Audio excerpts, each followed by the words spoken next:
folks. Welcome back to the iHealth channel, iHealth Radio, the Fit and Fab channel. It is going to be a fabulous day today. Literally, we're going to talk fitness, we're going to talk nutrition, we're going to talk muscle building, we're going to talk training, coaching. It's all the above. And, with me, I have a professional, literally, I mean it, in the world of bodybuilding, fitness, tradition, and history, but also a coach, a trainer, and a life and health coach. So we're going to talk about all this stuff with Angela Beyer, our guest for today. Welcome, Angela. Thank you. Thank you for having me. I'm so excited to be here. Well, now listen, your world is unique. It is, body design, at its best. It's just we've seen it. When I was a kid, I used to watch those magazines and of course we grew up with the Arnolds and all the stuff, at least in my days. And, it was like, whoa, but the world of fitness has expanded tremendously in a lot of different areas, methodology, modalities, and, a lot of things. But there's always that discussion, like fitness versus bodybuilding, fitness versus, competing professionally in bodybuilding. But before we go into all that and what it takes, the nutrition and the hard work and how many times you have to work out or how many hours, all this stuff, let's talk about your story, because it is an interesting story that got you into this world. So let's talk about it, especially, again, we're in the, 2024, but the discussion about women and fitness and bodybuilding, there's still some of that discussion out there. So let's break all that down to our audiences and bring them closer to the picture of what it is, what it does. And then also let's talk about your business, your coaching, and what do you do and how you help people get fit and get better in their body and shape. Okay. That's a lot. It is a lot, but okay, how I got started. Well, I have to take you far, far back. After finishing school, got into college, I gained weight, like we all do. I was very, very athletic as a teenager, so I never had a weight problem, so to speak. And it really hit me hard. And what I did, unfortunately, I tried just every diet on this planet. Oh, you name it, I did it. Caloric restriction, keto, like whatever it was, and whatever I got my hands on, I tried the diet, which was very harsh on the body, and of course, failed every time. And that game of yo-yoing up and down, and I mean, it messes with your head as well. And you feel like you're never getting to the body you want to have. And with me, I ended up having an eating disorder and I ended up in a hospital. So it was a tough awakening in my life where I said, oh my gosh, I gotta change. I'm going to kill myself in the process of just fitting in a dress. You know what I'm saying? Like, this is where I'm coming from. I was not in the best relationship. It all came together, like the perfect storm from the outside. It looked so perfect. I was in banking. I had a finance degree and I was in management in a huge bank. And there were only 2 females at the time who were in management. So I had a little bit of pressure at work. And like I said, relationship was not the best. And I always thought I needed to present this perfect picture. Everything had to look good. And what I was able to control in this total chaos was my food. So that's what played into this whole scenario as well. Ending up with major issues. And I went back to school and I got my nutrition degree in Germany. That all happened in Germany. And I wanted to learn how this works. Like what is the secret sauce, so to speak? Like, what do I need to do to accomplish my goal and maintain it? Like, how does this work? So I got my nutrition degree. And then because of all the craziness I did, I was skinny fat, so to speak.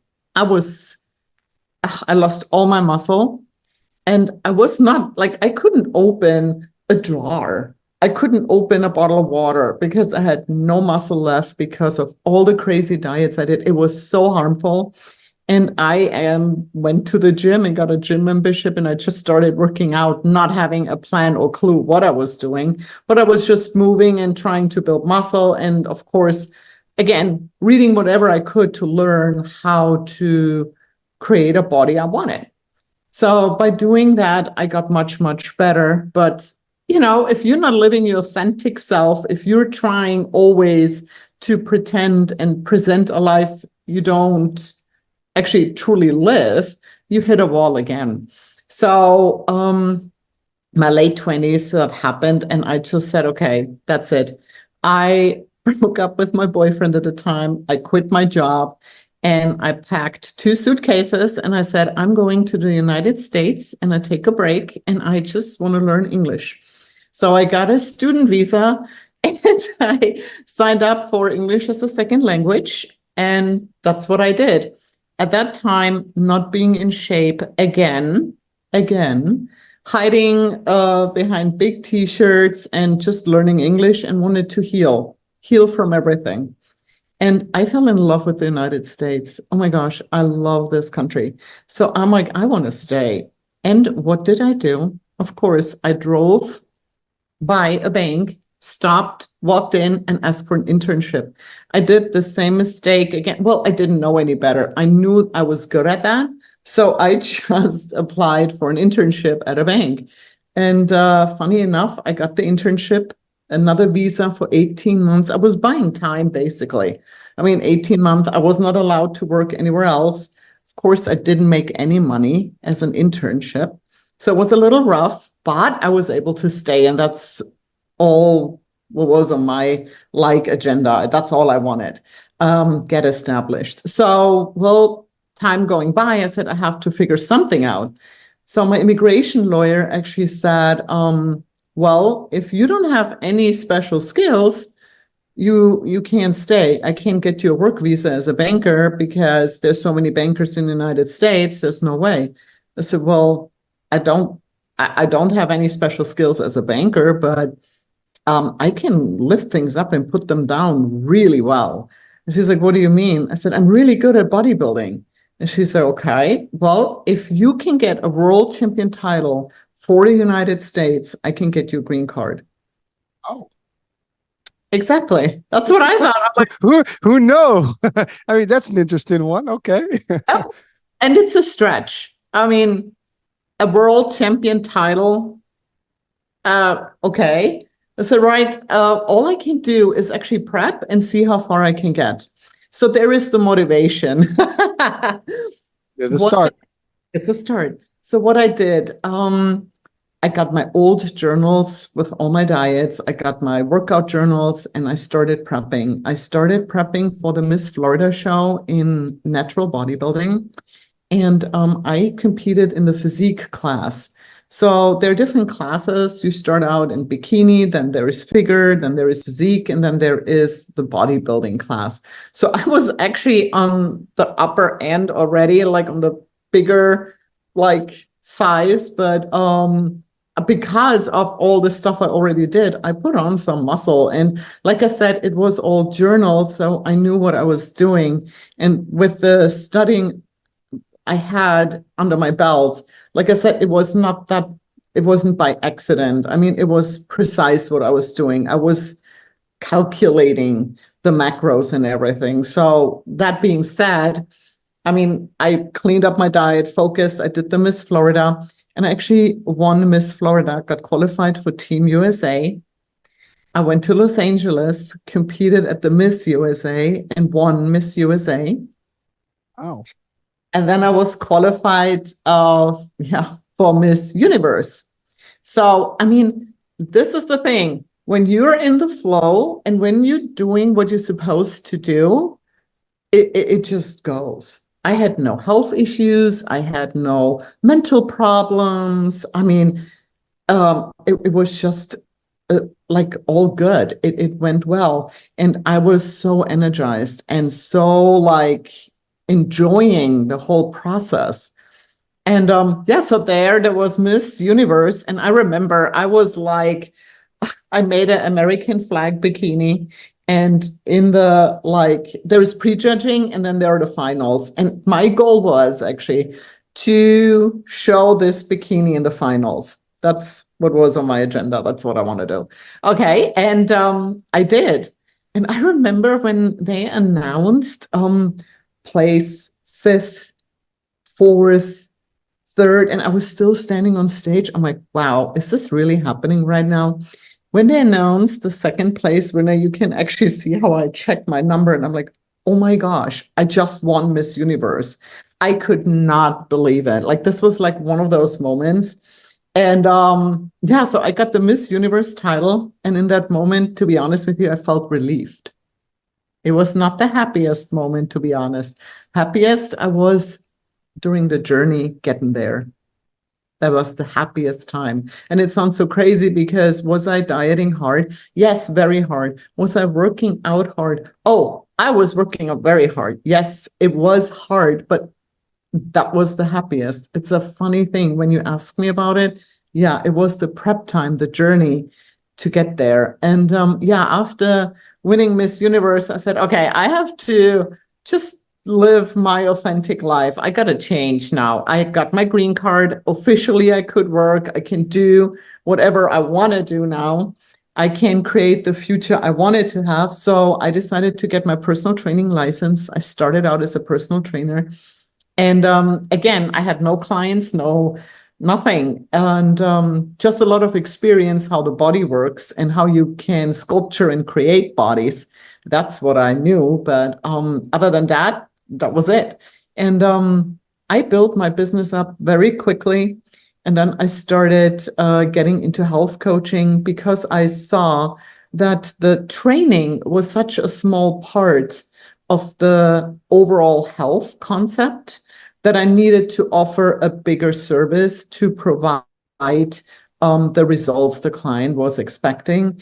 And what also shifted was, yeah, to be honest with you, the bodybuilding part is very vain in I just wanted to look good. Yes, that's what it was. That's how I started. And what I learned though, and what shifted is that health and having the right body composition goes hand in hand. So the health aspect is now, I would say, more important than the look, but the look comes with it. And if I have clients who really want to compete or are just focused on changing their look, or if I have a client who is insulin resistant or has high blood pressure or is a breast cancer survivor or whatever, and they come to me as a client, most of the time, the structure of the program is the same. The outcome is the same. So that's interesting to me. But yeah, that's my journey, basically. Well, first of all, it's just an amazing journey, and I mean, you have the title of Miss Universe, and that is quite a bit. There's not too many. There's only one. What is it? One a year, I guess. So how many is that? I mean, in the world of fitness, it's very small. Elite group that gets to that level. So that in itself is just an achievement that is like life worthy, right? I mean, it's you're up there with the top of the top in terms of the fitness world. But now, before I get into all that, the stuff, I want to just talk about in your brief introduction, and you summarized your whole life in about 10 minutes, but there's so many things that we can extract just for our audiences, because there's so many things that people can relate to, people can aspire to do, and there's motivation, inspiration, there's ambition, there's all the stuff that you have there. There's also real story of a human who had struggles early on in their life with their own physique, health, and just like with diets and stuff.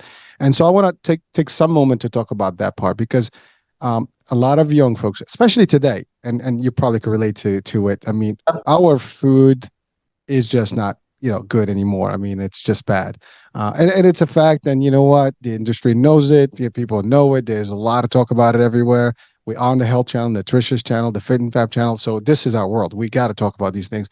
But really, the fact is, we see obesity now at its highest. We see diabetes at early age. We see all these problems, stress, all these things are happening. It's disrupting hormones. I mean, all the stuff that we have, from plastics to pollution to food that we had with all these, I guess, chemicals and pesticides and all these carcinogens and all these things that are in there. It's really bad for us, right? And now I'm assuming, it took a while to get all this stuff, and, things have changed over years, but to date, I mean, really, the problem is just worse. But in your case, you were younger, you were going through your, your body, you could not, understand how it worked, and you figured it out. But you figured it out after a lot of trials. And Yep. that's one thing I want to just note for people is that, folks, doesn't matter. We all can go through very difficult time at any given time. Here's Mhm. the key, I think, that Angela had, is that she never gave up on herself. I think that's the biggest one, because had she done that, she would never made it to where she is today. And all these titles or all these achievements wouldn't have happened, because she would have literally said, "Okay, I'm not worthy. I'm not going to do this. I can't do this," and that's it, which would be a negative mindset. So again, that takes us to that really how we see ourselves, how we do things, how we build ourselves. So that's a big one. Again, never give up, folks. You hear this over and over. Everybody out there is talking about that. That has a positive message. It's all about never giving up, about a positive mindset. And you know what? You do what it takes to make it happen. So you didn't give up on yourself, and but you did it the right way, meaning that you've tested things, work didn't work, work didn't work. You journaled everything, you documented everything, you learned from it, and then you kept going. That's one thing to do it correctly. And then you figured, like, I can do more, and you went to education so you can learn about this whole body, how it works with, and what nutrition, the macros, the measurements. So because you needed to do it as a surgical operation. You can just do it from, like, hey, you can do this diet, and you said it, yo-yo diets are plenty. And again, there's diet, there's nutrition. I mean, we confuse those two things. I mean, dieting is basically starving yourself from things, or taking one thing versus the other to kind of reduce, and you drop the fat, maybe, but then it can come back, and that's very well documented that when you stop any diet, it's not consistent. You can't have it for life, and then it's gonna go a problem, and then you go back, and sometimes it goes back worse. So you didn't do it. Go ahead. You wanted to say something. Yeah, I think the interesting part is we are so focused on body fat. And I think that is the wrong approach. And we have to, and this is also the measurement, the way how we measure, we step on a scale and we go by a number. And that's a huge, huge problem. And it messes with our head. And what I learned is you have to focus on healthy muscle. And a lot of women don't understand that concept. They're so focused on their body fat percentage and on a scale number that they don't understand, hey, wait a minute, I need healthy muscle tissue in order to reduce my body fat. So it's an opposite approach. Yeah. Well, that's powerful. That's very powerful, and we're gonna dive into that further, because as you said, that is the concept of most of us that are not in the world of fitness and deep dive, into this concept. We really just follow what the BMI concept is. That's been the standardized version of things. Body mass index, right? You put yourself on scale. You see, then even now they have these advanced, scales that give you the app and calculates your body mass. But I've talked to specialists where that is not really the best measurement, as it is. That's an old standard that's been used and is still out there, but there's more to it. And you said it, most of it, but I think you touch on something that's very important for people to just kind of listen to for a second, is that we all look at the fat part, as you said, because that's what people, is the image, right? I'm chubby, I got a little bit of fluff here and there, whatever. So that's what people look. But you're right. Fat is just a deposit of extra stuff that is not being used technically, right? But I mean, there's more to it. But I'm just simplifying. But really, we're supposed to be muscle based. I mean, as humans, you got bone, muscle, and Go ahead. Yeah. And okay, so why is the muscle important? And what is the fat? The fat is a storage of energy. And the body always wants to survive. That's bottom line. And the body always adapts to take the easiest way to survive. That's what it is. Okay, if you understand that principle, then you can understand why the muscle is so important, because the muscle is, first of all, a glucose sponge. Okay, so if it's interesting too with blood work, we look at a snapshot of the blood and we see some numbers, but what we don't understand is those numbers are created because the structure of the cells are broken. The structure of the muscle cells are not working properly. So what happens is, for example, if we talk about glucose, you eat carbs, they go into your bloodstream, right? Glucose is high, you produce insulin. Insulin is basically the key, what goes to the cell, opens it up, and lets the glucose in. That's the regulation. That's the muscle. You open up that muscle cell and get the glucose in, and it goes out of the bloodstream. You're fine. Now, if you don't have enough muscle cells or broken, damaged ones, because they've never been used, they break down, they're damaged. Well, the blood sugar cannot go anywhere. It goes back to the liver, hits the liver, it spills over in the liver, and what does the liver do? We have to put it somewhere. So we create withdrawal fat. Mm. And then we have a problem. Now, how do we fix this? Not with medication, not with all kinds of crazy diets. You can't do with a diet, but how long do you want to maintain the restricted diet? You can't. How about we lift some weights and we get some healthy muscle cells going who can actually uptake the glucose? And that's how you heal your metabolism too. Yeah. Just an example. Well, Angela, I have to say, I've had quite a bit of discussions this, and I watch this stuff like closely because I'm involved in it. But I think you made it the simplest way possible that I've heard so far, and how it all works. And frankly, I mean, I will take it from you because this is your world. You know it inside out. You know the nutrition part. You've studied it. You've built it. You've actually demonstrated, and you are teaching it. So really, you are a resource and a source of information that we can actually really vouch for and actually take the information from. So thank you for breaking it down. And it's amazing how you said it. And by the way, that is a fact about the insulin and what it is. I think there's a guy, Gary, out there. He's talking about these things, and you listen to his work. I mean, it's like amazing because most of us were looking at the top stuff, the superficial, which is what's being marketed. Because again, there is, we need to sell some drugs and stuff. And I'm not going into politics here, but the fact is that's just how it is. There is industries that are competing against, healthy, diets and all this stuff. But, because listen, we live in a world that is capitalistic, and, money is good, profits are good. And somehow, there's benefits to someone that is not healthy, right? It's what it is. Diabetes sells a lot of, drugs and, and products, right? But so that's one thing. But really, nutrition, and even that, I mean, I think there's some sort of a marriage made in hell concept between industries to kind of work together, in this in a tandem, concept whereby food, pharma, works. Healthcare. I mean, this triangle can actually be very interesting. Yeah, it's so funny because there's so many smart scientists who actually work for food industry to create flavors or certain things what are going to happen in our brain that we get addicted to certain foods. And it's just like you said, there's a lot of money behind it. And it's just, you have to educate a lot and know a lot about food to be able to maneuver through all of this. And there is so much noise out there. And what do you really do? And I understand that it's confusing. Yeah.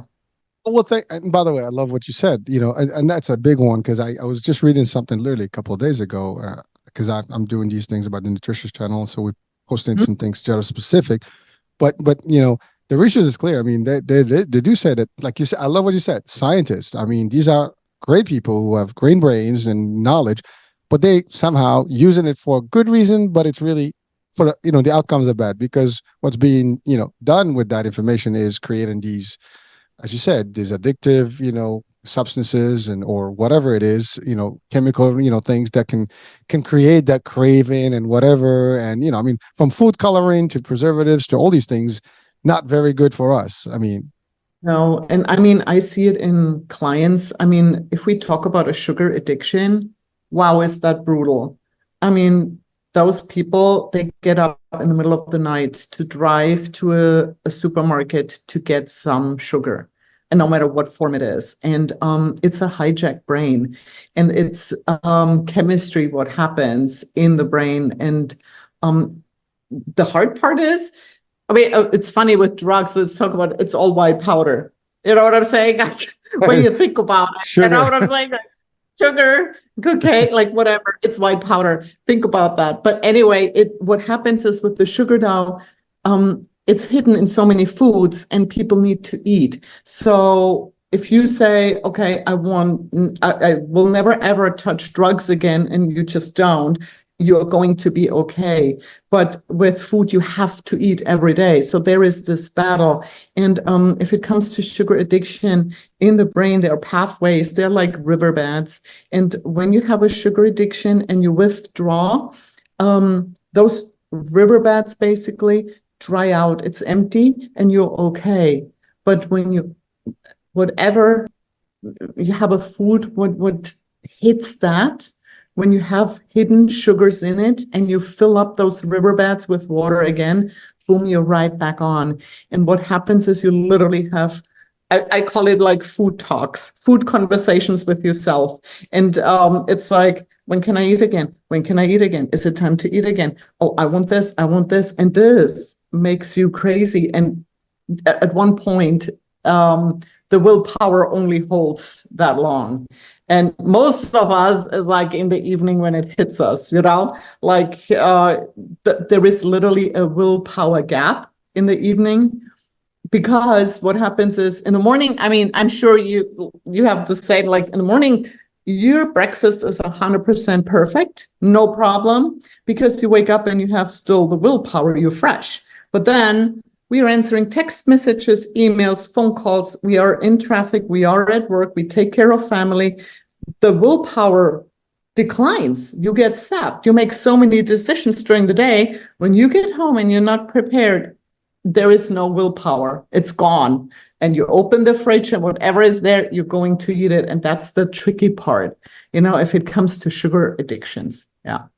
Well, thank you. There's quite a bit there. So you're right. I mean, sugar is a sweet drug. I mean, it's really, that's what it is. It is an addictive, power, and it is not it is natural to a degree, but not the way we have it. I mean, we have sugars in all the natural stuff, but everything now that we have is artificial or added sugar, and that's the problem. And like I love, like, so we've done actually some. We were in some fairs and we did these, and we had some nutritionists on team, and they had these the sodas, like, guess how many grams of sugar in each one of those.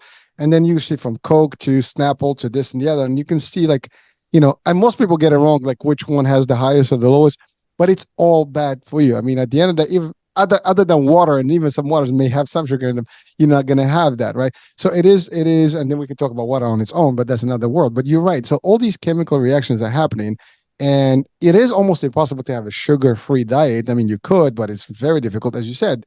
You look at the supermarket, everything, from your bread. Now, here's the funny thing is that centuries ago, people ate the basics, the vegetables, the legumes, the fruits, and the carnivore diet, or the meats, right? And, maybe some dairy that was natural dairy. Now, the word natural is almost not there anymore. Now we have organic versus non-organic. And even that's questionable, because what is organic, and there's questions about that. So there's all these things.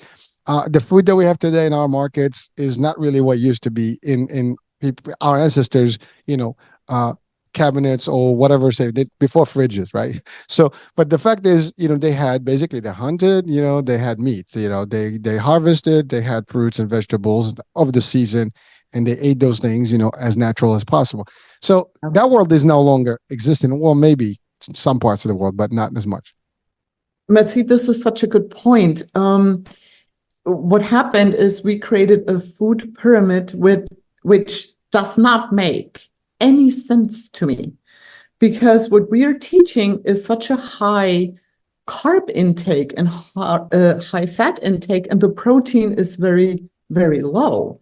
And this is, I mean, officially we know that this is the diet for failure.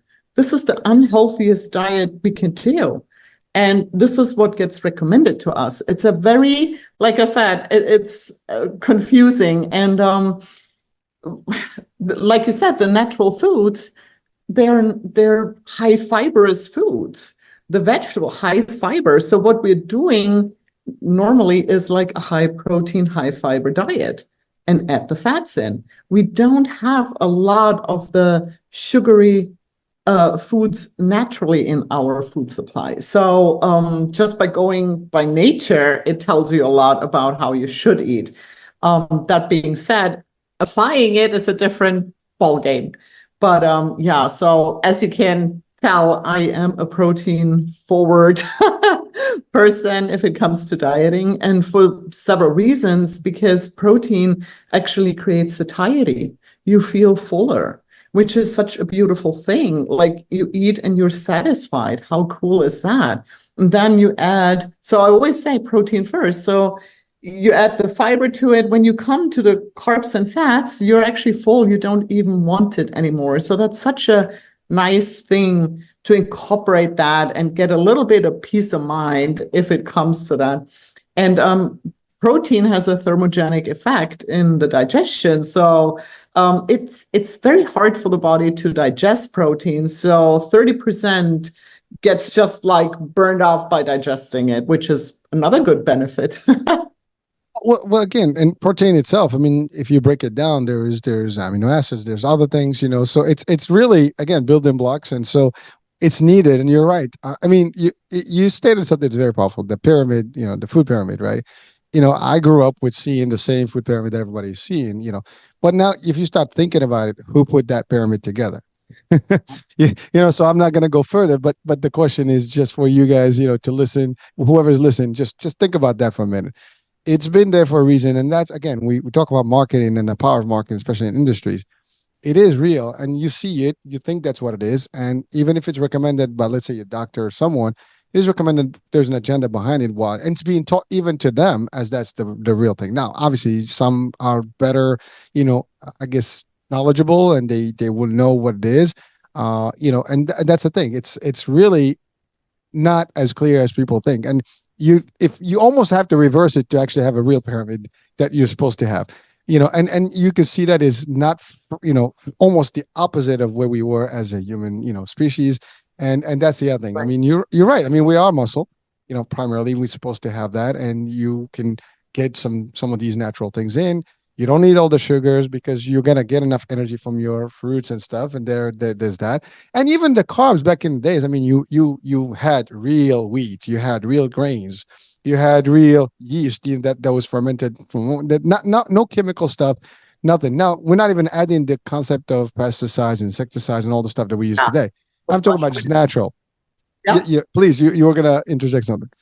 Yeah, no, well, we ate the whole thing. We never separated anything. And this is what hits us so like extreme. Like if you look at flour, everything has been removed. Of course, it shoots right into your system. Very, very harmful in what it does, And another fun fact, what I looked up when I came to this country, I was like, what is RDA?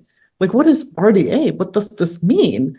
And it's recommended daily allowance. So this is what we should have every day, RDA. Like, okay. I'm like, where's this number coming from? Just curious. I looked it up, and that's from World War II. What a soldier would need, the minimum food supply to be able to march. That's what this number is. I'm sorry. That's an interesting fact. Yeah, isn't that funny? I'm like, how can we still use this nowadays as a recommended daily allowance? I mean, it doesn't even make sense. So yeah, that's why, I mean, the protein intake, for example, is very low because it's from that World War II thing. Like, okay, I mean, that's how far this gets you. Well, it is funny you said that, but the fact is, you're right. A lot of the stuff we use today is ancient. Whether it's in business structure, whether it's in all these modalities that we've been used to, they're actually been applied for a century, and we've just been so even our school system, everything's been almost designed in a certain format, and it just keeps going. What I love today with the technology that we have, with the social media, with the access that is open, we have a lot more experts that are not, I guess, mainstream, but they are really experts in what they do, such as yourself and other folks, that are really doing the work and going out there and talking about finally bringing in the information that is not skewed in a way or the other, right? It's really natural stuff. And by the way, that's what our media is about. We're not We just want the expert to talk about the real thing, and whatever people want to make out of it, they can do. I mean, it's up to the people to make the decisions for themselves. But the fact is, at least the information is there. And back in the days, you would need to know. And if you get to the source that is standardized source, you will probably get the standardized answer. Now you have a little bit of both ends. You can see from one left to the other, and then you figure out your way in. I mean, at the end of the day, that's all there is, right? We have the access. And I think that's the most important thing. But I love what you said.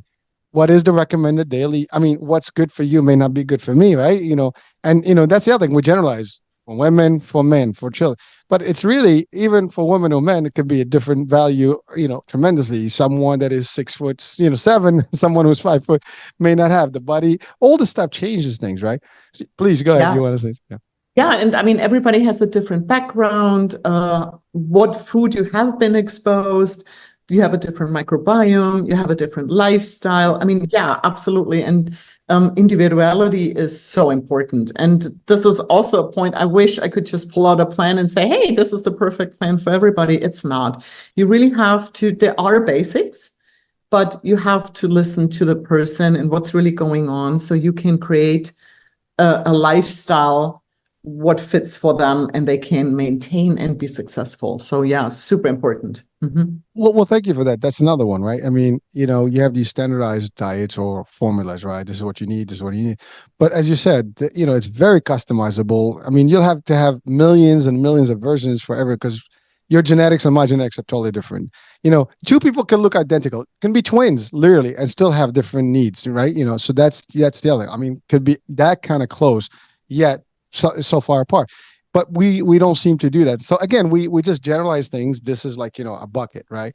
But I mean, it is to genetics, to ancestry, to the exposure, to even the part of the world you live in. I mean, someone living in the north versus someone living in the south, someone living in Central Africa, is going to change the body dynamics, what you need, in terms of your body. So all these things are real, and we just need to be aware. And the folks, again, we're not against anyone specifically or any type of formula. It's up to you to decide what is going to work for you.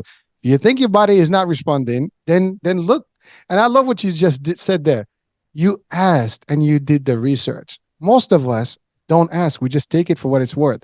If I tell you this is $1, you say it's $1. I mean, a true story. I used to tell my kids, fish, we made fish nuggets home, and they didn't like fish. So we said there was chicken. So they were very tiny. They actually thought it was chicken. So and the concept here is that you can tell someone, the reason we know the labels of things, because we were told what they are. If chicken was told to us as being beef, we would just think beef is chicken and chicken is, and the opposite. It's really just labels, folks. What does that mean? But do we question things? We don't. Most of us don't. And when we don't, we basically follow. And when you follow, you follow. You could follow the right, you can follow the wrong. It doesn't matter. You're just a follower. But if you do the research and we owe it to ourselves in anything in our lives, doesn't matter what it is, we need to find out for ourselves and then get the conviction of whatever it is that you're looking for. And then if you're happy, you're happy. Listen, if you look good, you feel good, you feel that this is who you want to be, that's what we want. But just don't do it because somebody tells you, or because Hurricane says, or because Angela. Do the work. I mean, we all owe it to ourselves. I think that's the bottom line. We are only sharing information. There's plenty of it out there. Take it and listen. And then a little bit of time is going to go by, and you're going to have enough variety of information. Then you start making your own, version of things and what's going to work for you, and you do the work. Yes, go ahead. Is this also interesting when I think about myself? Like what worked for me in my 20s, oh my gosh, doesn't work in my 30s. I had to adopt, change, improve. And now I'm in my 40s and same thing. Doesn't work what I did in my 20s. Like it's always a dance. And you just, you always have to evaluate what's going on and adjust and make the improvements you need. It's never a straight line. It's always something where you have a stop or a detour or something what holds you back or sets you back or gets you off the track. And this is totally fine. And I think when people start out with, okay, I get my health in order, or I start working out or whatever, and I explain something, they see this straight line. but this is not how it's going to be. And whatever happens on that journey, it's okay. And we'll fix it and we dial it back in and we go back on the street, on the road and do our things. And I think a lot of people are too hard on themselves and give up too quickly. You have to have some patience with yourself and you have to be gentle to yourself. It's not a quick fix. It will take time. But then when you have it down and it goes well, it's easy. Then you have a totally different quality of life. Well, thank you for that. And first of all, we established that you never give up, right? And that's the key. And I love what you said. And that's an important point that you just made about every age is different, every phase of our lives is different. Because I think I hear this all the time. Like, so I get various guests, right, and specialists and experts, and depends on the age group themselves.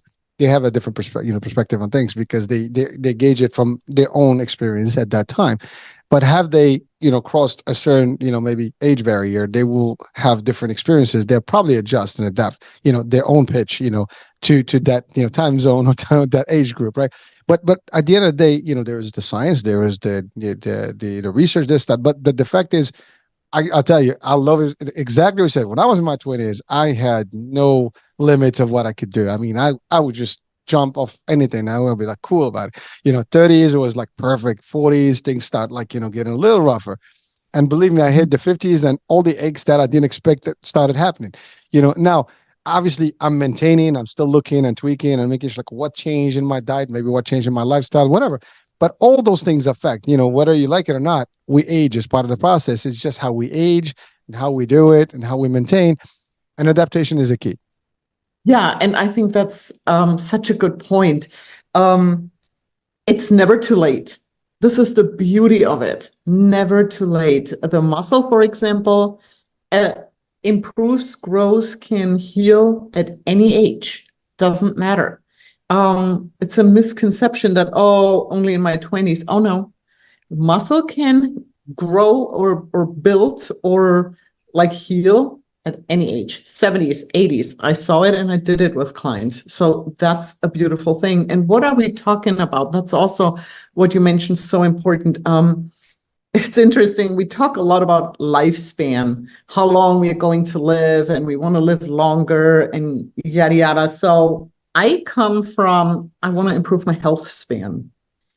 What does this mean? Interestingly, I just looked up the numbers. In the United States, the average lifespan is 79 years. The average health span, meaning how you can live to your full capacity, healthy, enjoy the things you like to do, no aches, no pains, is 69. There is like 63. There is a huge gap, a 20% gap. 79 life, 63 health span. Huge, huge, huge, huge. What does this mean? The last years of your life, you can't do it to your full capacity. You need help. You can't do your hobbies. You can't travel. Maybe you can't even go shopping on your own. You can't play with your grandkids. You don't have the life quality. And for me, it's always the question, what do you want? And you have to put the work in to be able to have a long health span. And that's what my clients want. I thank you for hitting on that one, because I do have a rule about that personally, and very simple rule. First of all, I don't believe that we can extend our life. I just believe that we all have a time frame, right? You have an expiration date, and it's a fact. And by the way, the term expiration, for people that be like, we don't expire. Actually, medically, that's what they say. When you go to the hospital, someone died. They don't say they died. They say they just expired. Sadly, I mean, it sounds like we're just a package of food here, but but the fact is, we do have a limit, in our life. But and there's only two ways to live. Two ways out. Either you live, and with and you can live not healthy, or live very vitally, vitality, health, all the stuff, and effective living, as you said, with all your emotion, all your stuff until the end. And that's really it. I think what we should start adapting right now. The word is really health span, as you said. I love it. I think you should trademark that one if it's not yet, because I think it makes a very good, not lifespan, it's health span. Because you can live, people are in the 30s and not living healthy now. I mean, we mentioned obesity earlier, and I see it all the time.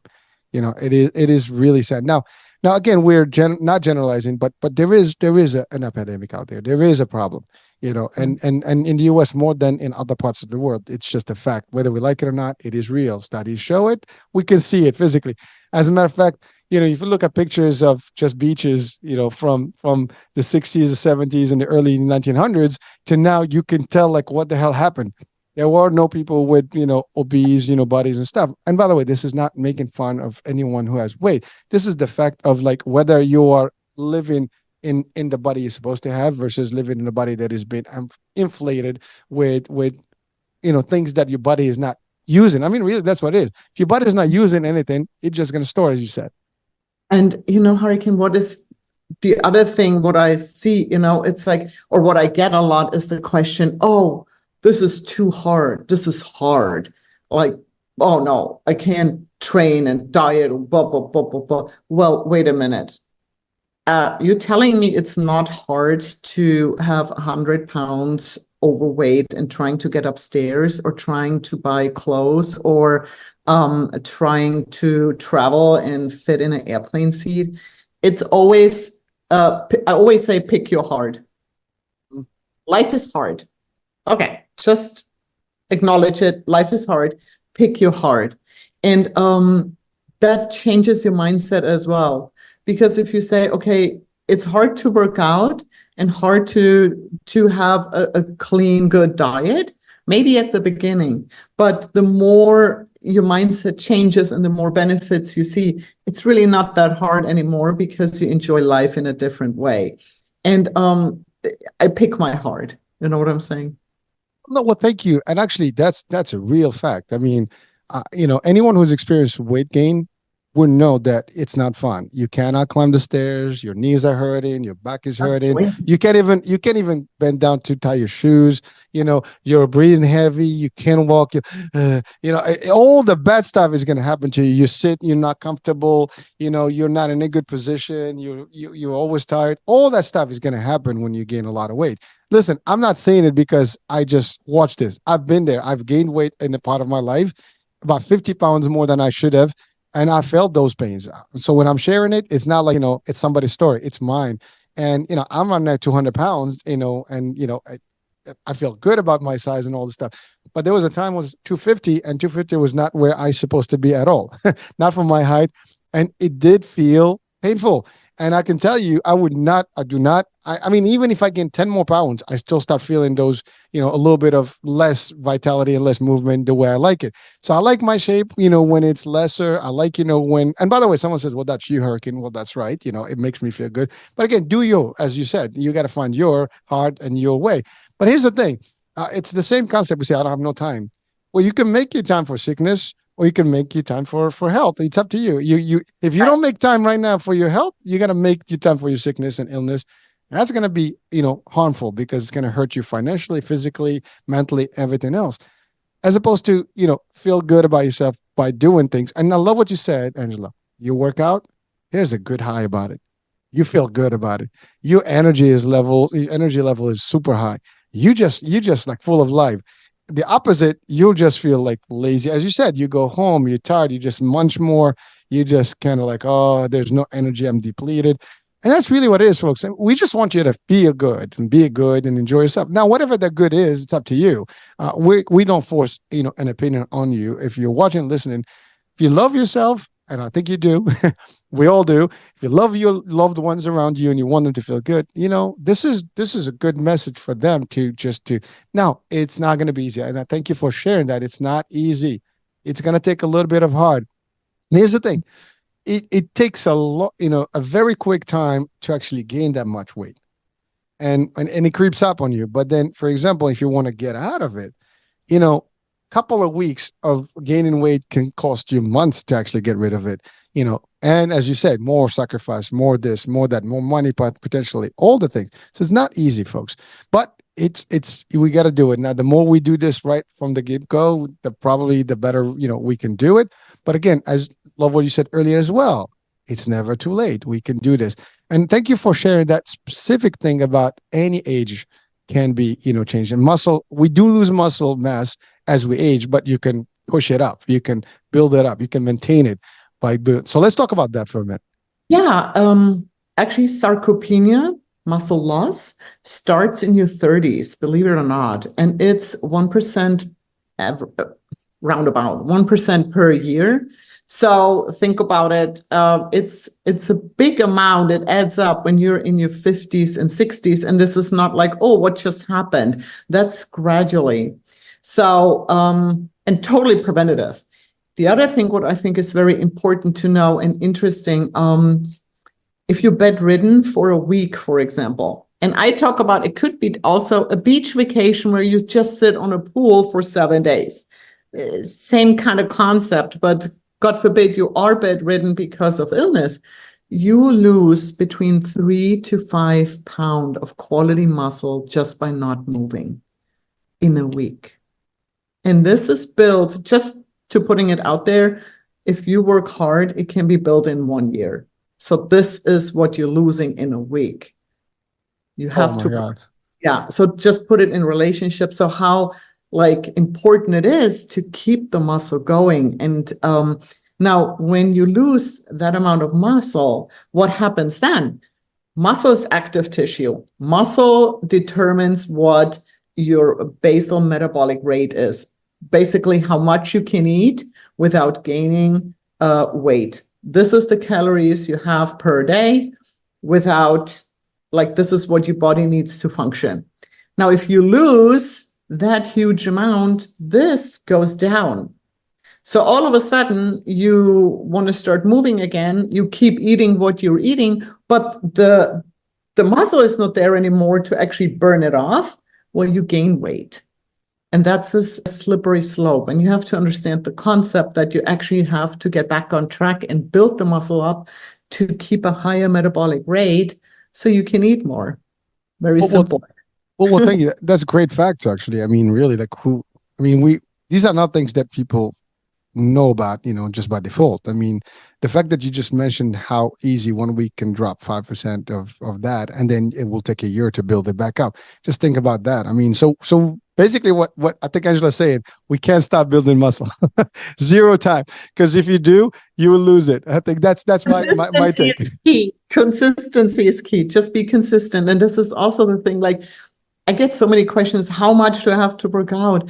It's actually not that much, but be consistent, do it every day if you can. Be active. And the sitting around and not moving is just not good for the body. Body does not like it. So always do something. Well, I might not make a joke about this, but I, looking at your screen right now, your backdrop, you got a nice little rack behind you, and you said that's your living room. So I can see you watching TV and pumping. So for someone who has an excuse, you know what to do. You got to put something, some weights or whatever, dumbbells next to you while you're watching. If you want to be in a couch, that's fine, but just keep pumping some things. I believe it. I do it. I have those things. I carry the small ones, and I'm just bumping whenever I have a chance. Even in the car, I'm just driving, and when I have a break, I just do a couple of curls and just do it. Very But good. I'm serious. I mean, it's light stuff. It's not a big deal. I mean, 5 pounds, by my side, I'm a light. I just do 10 reps, and then the next light, do another 10 on the other side. I mean, I'm not distracting, by the way. So someone's like, oh, you driving and doing stuff. No, it's just like when you're drinking coffee and you're driving, you can still do it. But that's not, so I'm not telling you and encouraging people. It's like Hurricane said, you can do this and get an accident. Don't do that. So just be careful. But the fact is, we can do it. And I love what you said. Consistency is the key. It's very simple. We hear it all the time. Again, Angela, you're sharing some new facts, but there's a lot of stuff that you're sharing that's common sense or we know about. And we just have to apply it and add some more knowledge that we grab in, and then we're just getting a better place. Now, let's talk about. I know we've kind of talked in general, but now let's talk about man versus woman physique type. Because there's a big debate like, well, women and men are made different. There's a different way of looking at it. That's one question. The other one I want to talk about is working out, fitness versus muscle building. And the reason I'm separating this because a lot of people do a lot of cardio aerobic stuff. They do a lot of I don't know, treadmill, bike, and all these other things. So that's good to do your cardio, do stuff, but that is, probably not building that muscle. So let's talk about the difference between the two, and what is the best formula to combine all. Mhm. Oh, good question. Big question. You can handle it. Yeah. Oh, well, let's get on it. I always say if you want to see results, first and foremost, resistance training. You have to progress and you have to always challenge the muscle in a way that it wants to adapt and gets better. You cannot, like with cardio, you burn calories, yes. You probably train your cardiovascular system if it's a little bit higher intensity. That's great. But it's actually getting the calories out, burning calories. That's what you're doing when you do cardio. If you want to get a healthy tissue, you want to do some resistance training. Does it matter if or what the workout is, if it's male or female? Not really. Very similar. Very, very similar. If it comes to a person who is interested in competing and actually sculpting the body and the body fat percentage is low, then I'll tweak it depending on what the strengths and weaknesses are, and then it will be very, very specific, the workout. That's sculpting. If I talk about all over health, if it's a beginner, first I have to create neural pathways, meaning the brain has to understand what muscle we are working. We have to build a connection. I want the person to know which muscle fiber we are using. And that's the way of building it. If you don't know what you're doing, well, again, if you don't know what you're eating and if you don't know what you're training, how do you want to see results? You won't. So it's always important to actually know, okay, this is what we're doing and this is the right form how to do it. When you do the resistance training, a good way, like for example, is doing 3 sets. I always start out with 3 sets. And it's like, well, Angela, why 3? Can I not do 1 set? Well, when you do 1 set, you're recruiting muscle fiber. They're already there. So this is not a challenge. The second and third round, then you start recruiting new muscle fiber and then you get the gains. So that's why I want at least 3 rounds, for example. And you can do with the reps, you can play around with it. You can get good results, actually up to 30 reps, which is high for me. I like the 8 to 12 reps because I want it quick. I go heavy and I stay between 8 and 12 reps and I want to work that muscle. And I'm in and out the gym, or if I work out here, between 30 and 40 minutes. That's it. That's what I do. Well, thank you, because a lot of people will think, well, for me to get into that big muscle, I got to be 7 days in the gym, working like 7 hours a day. I mean, there were some stories. I mean, I think I've read, even Arnold and some of the big guys, they spend a lot of hours, building. Now, again, I mean, when you compete, and I guess you gotta, stay up there. And as you mentioned, sculpting is a whole different world, and you've been there, so you want to push, especially towards the latter part when you're ready to compete. But for the average person, that's not the case. We just want to, as you said, build that fiber, get those reps, get those sets of threes and all these things, and keep, getting the frame, the brain working as well, to connect. Which is, by the way, again, a lot of people may not consider that as a connection, the brain and the body. And you're right. I mean, and by the way, this is true. When you don't work, this happened to me back in days, like when I first started working on. I started since I was literally 9 martial arts, but I started weights when I was like in the teens. And I remember when I first started bench pressing and stuff, like, you put a couple of plates and you're like, oh my God.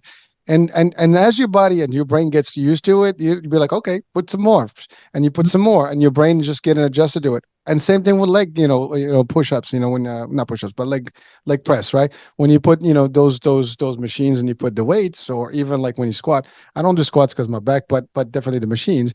You can pump the whole thing, in time you can, and you think that is not very easy to do. You would do it. You build up to it, and you don't have to be bulky either. So you can do it, but it's progressive. Your mind's gonna start thinking, oh, this is a weight I can handle. Because the opposite will also be true. If you stop, you put 20 pounds, like, oh my God, this is like heavy. Then you start doing it, then 50 will be like nothing, and so on and so forth. That's why you go to a gym. You see someone putting like 100 on one set. Like, what the hell's going on? You can't even lift 20, but that's because their brain is already there, and there's enough muscle mass to do it. But so Yep. go ahead, Angela. You wanted to interject because I want to ask a follow-up question on that one. Oh, yeah. Okay. Well, what I think is important too, I always put in functional exercises, multi-joint exercises, compound exercises, where we use more muscle in one movement, multiple joints. So there is a little challenge there, but you get so much more bang for your buck if you do that. Very isolated exercises. These are finishing exercises if you still want to do something. But real results there with the multi-joint exercises. Yeah. So you start. Well, again, we're going to talk about your work and your coaching system and your training and how people can get to you. But we'll get to that in short. I know we're just past the hour, but you know what? This is so interesting. So I got a few more things for you. So here's the thing, Angela. Now, someone can say, well, I'm pushing the muscle, I'm building the muscle, but what about my frame, my bones, my ligaments? Because Oh, I think a lot of people we've seen accidents happen where someone puts too much weight and they snap a leg or something. So how does that work? Because I mean, how do we know that my bone structure can sustain all that weight when I'm putting, and it could be just the movement, it could be just the weight, the overweight. I mean, you don't want to pop as a twig, right? You want to make sure that things are consistent. So how do we prevent that, and how do you educate people not to overdo it? yes. Oh, good question. So, couple things. When you start out again, I want you to first get the proper form down. Form is everything. What is another thing? What is very important is a good warm up. Either you warm up that muscle group, what you're going to work, or a total body warm up. So warming up, huge. Don't start and jump right in with the heavy weights. I always have warm up sets before I go into the heavy sets. Now, if it comes to tendons and ligaments, of course, there's not as much blood supply as in muscle. So the recovery time takes a little bit longer with ligaments and tendons than as muscle. With the muscle, you can recover if everything is optimal in 24 hours, 12 hours if you are like super on it with the nutrition and everything. Ligaments can take up to 72 hours, which is way longer. So that's why I always like the progression. We start slow with a baseline and let the ligaments and tendons adapt to the task as well, same as the muscle. Now, if it comes to the bones, here we go. That's why we want a healthy muscle tissue. Healthy muscle is heavy, by the way. Just a little comparison, a pound of body fat is the size of a basketball. The size of the pound of body, like muscle, is the size of my fist. So if you put on some good quality muscle, you're actually smaller, but you on the scale, you're quite heavy. Just saying. So just to put that in relation, again, body scale. But the muscle is heavy, so and the body always adapts. So guess what happens? If you have healthy muscle, the bones adapt and get stronger as well. This is the best prevention for osteoporosis. Of course, you want to lift, and this is why, for example, I like free weights and like overhead presses, for example, because the overhead puts pressure on the spine and makes the spine stronger with good form, always with good form. But these are examples where the skeleton who needs to carry the muscle adapts, and that's why you get better bones. So, yeah, all benefits. Oh, well, thank you, because this leads to the idea that remember, one of the problems as we age is fall and you break bones, and it's very difficult. But if you have good enough muscle, you probably can prevent that. I mean, you have enough cushion, you have enough protection, for those bones. And you said the bones will also be stronger, not frail, because you've already given them, the strength that they need. So thank you for that. And I love the concept of the warm-ups because, I see people coming right into the machines. Boom, let's go. And there's no zero time for anything else. And or they overdo it and their body is not there yet. Like, Sure. people, especially I see it in the younger crowd where it's all about impressing others. Like, hey, I can push more than you, and then they're competing for no reason, and they just hurting themselves. Right. And I love what you said about form because I've seen that as well. People do all kind of crazy stuff, twisted stuff, bad form, the wrong angles. And they try to do some I don't know some aerobic, well, acrobatic I would say, Yeah. movements with weights, Oh, not very good. creative. I mean, sometimes at the gym, trust me, it's hard to Yeah, watch. you're probably like, what the hell? Yeah. Have you ever happened to go to someone, they look at you like, what do you want? Um, I try to stay back because people don't take it very well. I figured And that. it's really just want to help, but it's funny. Yeah, it's a funny situation. Yeah. And but you're right, like because the reason I say that because it happens. Like you see something, but if you go to them, like and they look at you like you have three heads, like what do you want? What makes you an expert? All right, do your thing. I mean, it's your Yep. body, not mine. But it's at least maybe on the show we can say it so someone can actually take that information, share it with someone. Hey, it's okay to get if you listen. If I see you, I will ask you like, how do you get to your body? And you're gonna tell I'm a Miss Universe. I'm gonna actually listen to you. I mean, you know your stuff, right? It's like that kind of thing. Like you see someone that is an expert at something, you will take information from him, or her, as opposed to when you just refuse information because you think you know it all, and we don't know it all. I don't know it all. I've worked out for 40 years, but I don't know it all. I'm learning from you right now few things that I didn't know, and I love this stuff because any little information I can add to my information arsenal or ammo is good for me, and I can share it with other people. So thank you. Um, And so, it's a so journey, isn't it? it is a great thing. Yeah, I mean, I love it. Well, so Angela, here's a question. Now I talked about man versus woman in terms of the fitness, but now let's talk about the feminine discussion because a lot of women they don't want to get bulky. Mhm. They want to work out, they want to build muscle, and they say, "Well, I can't do this stuff because I don't want to look like chiseled. I'm not going to Miss Universe, right? I just want to look good and be like a nice, and I don't want to look like a man." And you hear a lot of that one. I mean, A I'm sure lot. you've heard that story.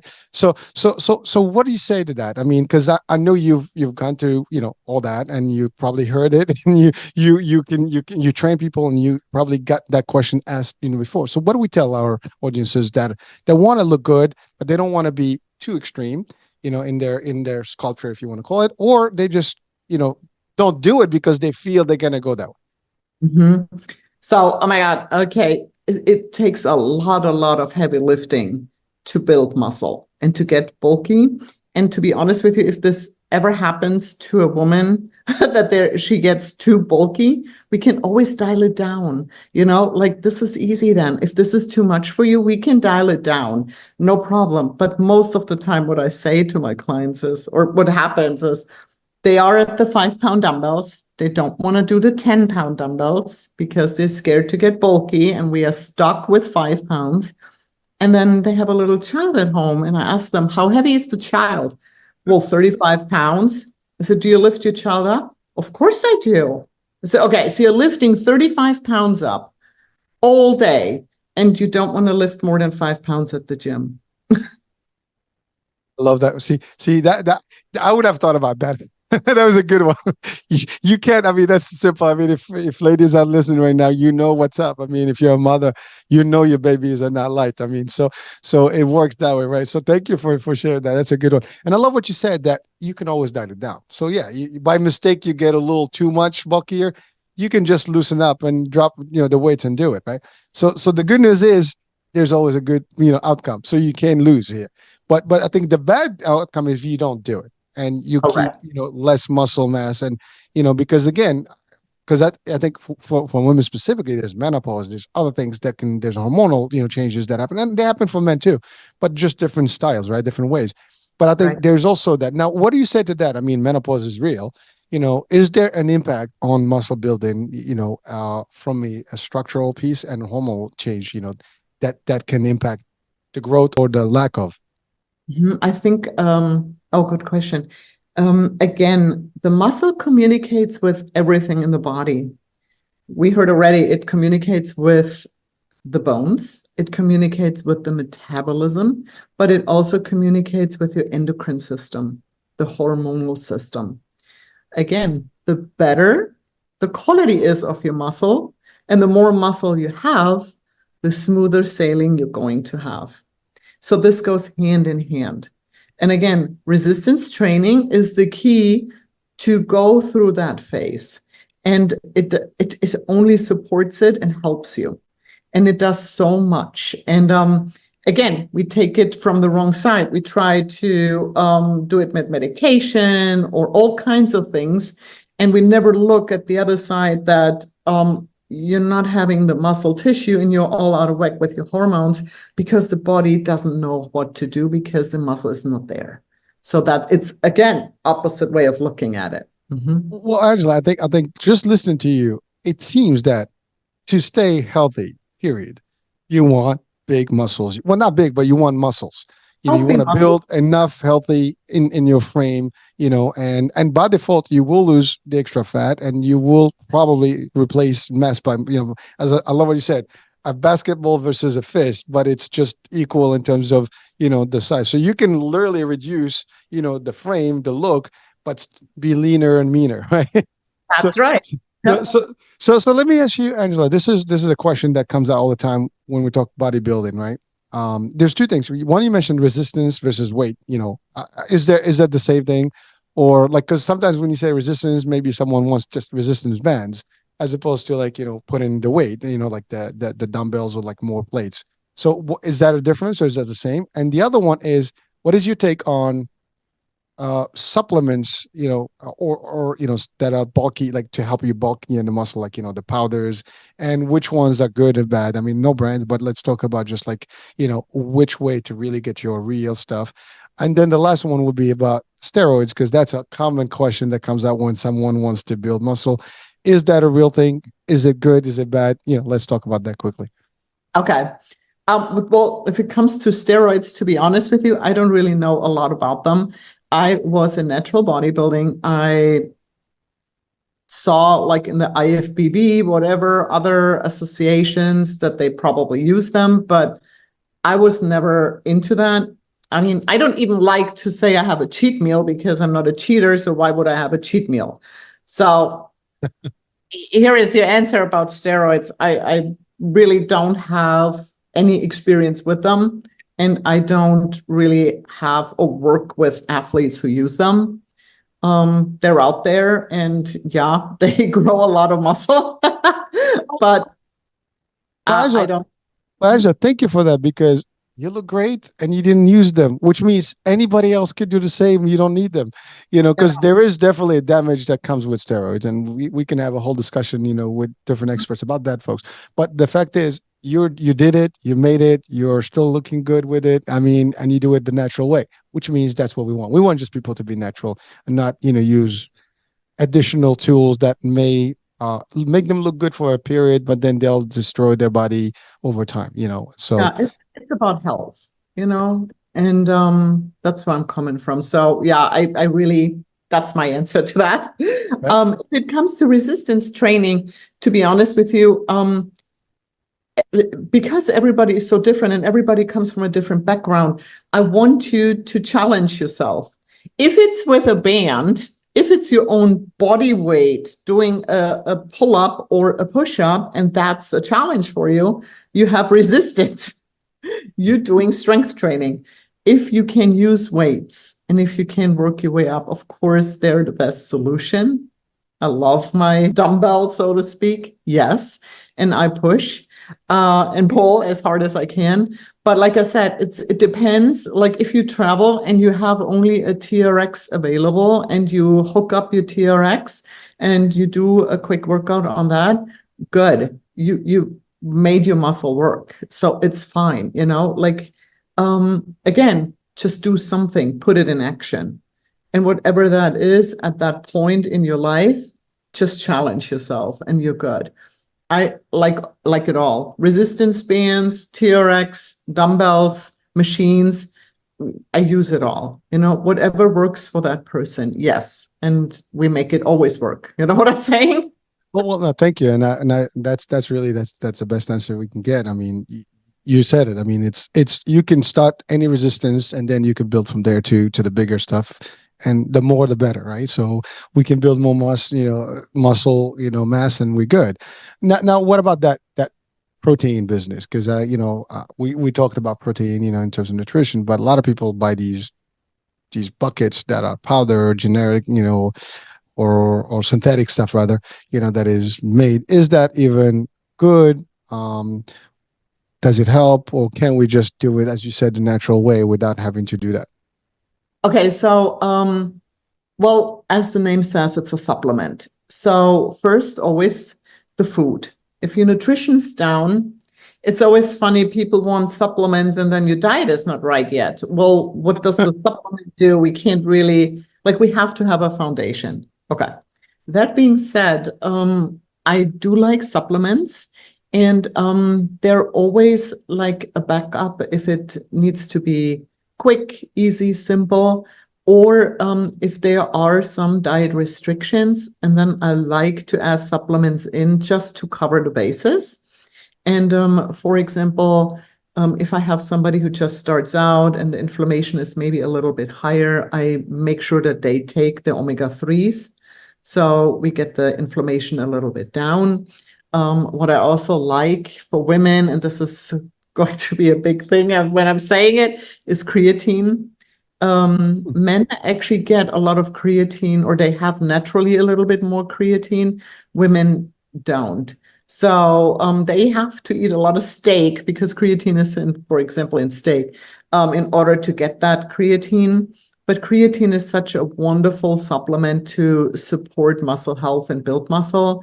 And women should not shy back from it, because again, this has the reputation of bulking up or causing any kidney damage or whatever. And creatine is one of the most researched supplements on the market. And if you have a company which produces a clean product, totally fine, and take you, like for women, 3 to 5 grams, fine. You don't do a loading phase, nothing.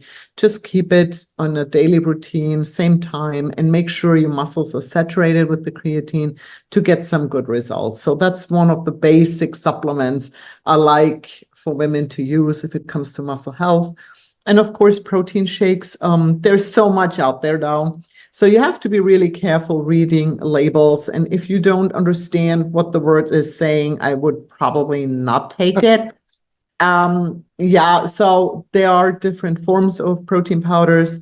There are, of course, the whey proteins. Then we have different blends where whey and casein is mixed in.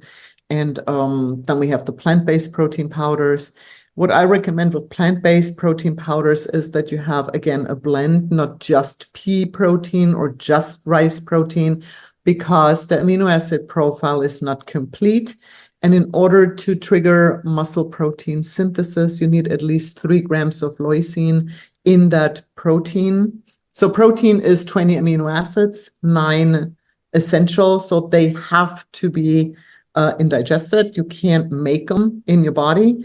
And one of them is leucine, and leucine is the specific one which triggers muscle protein synthesis. And my plant-based clients who are vegan, they have a hard time triggering that in their food intake because the amino acid profile is not there. And we make it very simple. We use protein shakes with a blend, so we have it all together. We have a complete protein, and we fix that problem, Well, thank you. What I'm getting from you is that there is more to supplements. I mean, you have to have a full thing. The amino acids have to be there. You have to have the creatines. You have to have the omega-3s, and probably more minerals and other things that, I mean, so you have to have a full diet, not just protein on its own. We need to be fully nutrient heavy, healthy, for you to really do this. So it's not an isolated thing. Let's just get some meat in and that's it. You want more of all, a diversified and 360 concept, in all your Absolutely. intake. All right. Well, so thank you. Now let's talk about your work and your program as a trainer. I love, by the way, I'm assuming that your clients will get all that. They'll get their macros. You'll add them up. You based on stuff you mentioned. Someone with inflammation, someone with maybe a different aspect. You will help them according to them. It's customizable. Now, how does that work? Is it an one-on-one concept, solution, or do you do group trainings with this? How does that work? Is it remote? How do we get people Yeah. to you? So I do one-on-one coaching. I do it online or in person. And then I do group coaching where once a week we check in and basically see what's going on in the workout, in the diet, and we make the adjustments accordingly. And then I have courses where one is overall health, where you get all the pillars. And then I have a fun one for me. And this is actually getting women ready for their dress. So that's Ah, a little specialty what I enjoy doing because of my bodybuilding background. I can really dial somebody in for a specific day to look a certain way. And most of the time I have brides, or if you have a birthday coming up or something. And most of the time the women know the dress they want to wear, and I want them to look their best in their dress. So this is a 12-week program where I get them ready for the dress. So I have the overall coaching, and then I have the special programs. Mhm. I think people are gonna love that one. I mean, you can literally get them ready in a dress. I think that's the majority of people. They want to be fitted correctly in that wedding, Yep. or it could be graduation for a younger person. It could be any of those. Yep. A birthday maybe. But you're right. I mean, it is a challenge, by the way. I mean, because your wardrobe is not always the same. We all kind of go up and down, and you want to be in a particular shape and form. It's not easy. You need an expert to help you do it.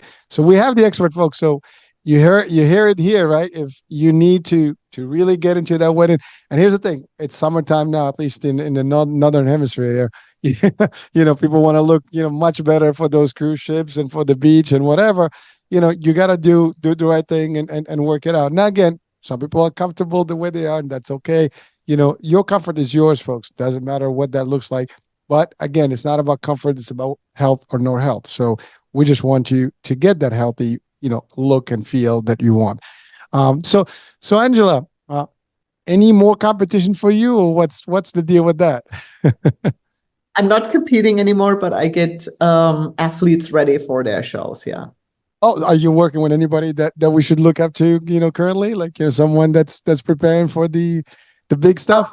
Not big stuff right now, but yeah, I have some bikini girls who getting ready, and it's still fun. I love it. I love the sport. Yeah.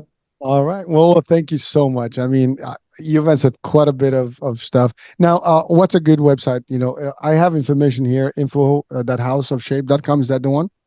Houseofshape.com is my website. Yeah. And on Instagram, it's Health Coach Angela. All right. So we will have those links as well so people can connect directly with you, follow you, and hopefully connect with you to get better and get the Huh. right shape, at the right time.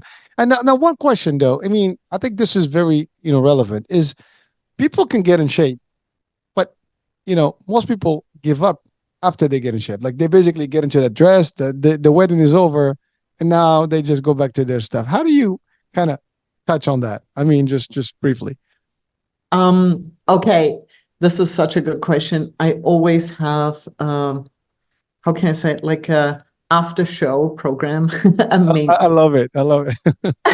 a maintenance program. And support is everything. So important. And for me, I always check in with my clients, and most of the time they stay with me, and we do check-ins. Like I said, support, huge. And we all have our moment and our up and downs, and that's where you need support the most. And that's where I'm there. Yeah, that's it. I mean, now it's not just like, you're gonna get your shape. You want to keep the shape, and I think you can make that happen, Angela. Thank you so much for being with us. We've spent a little bit over the hour, but it was worth every second of it. Thank you so much for the time. Any last words of wisdom you want to share with our audiences before we close the show today? Yeah, put it in action. Start today. Don't hesitate because it's so important to, yeah, enjoy food freedom and have a healthy and happy life. It's worth it. And don't wait. Just get going and start now. All right. Well, with those words of wisdom, Angela, thank you so much for being with us today. Totally appreciate it. Having me, it was awesome. My pleasure. And folks, there you have it. I hope you've taken quite a bit from Miss Universe. I mean, that's your title. You earned it. And it's not every day that you hear Miss Universe telling you what you can do and how you can do it, or even work out and train under her belt. So you can do that now with Angela. So please check out her, connection or her link in the description of the show. And yes, please do reach out and follow her on social media as well. That being said, I'm Hurricane Age. Thank you for watching. We'll be talking soon. New day, new show, new topic. Bye for now.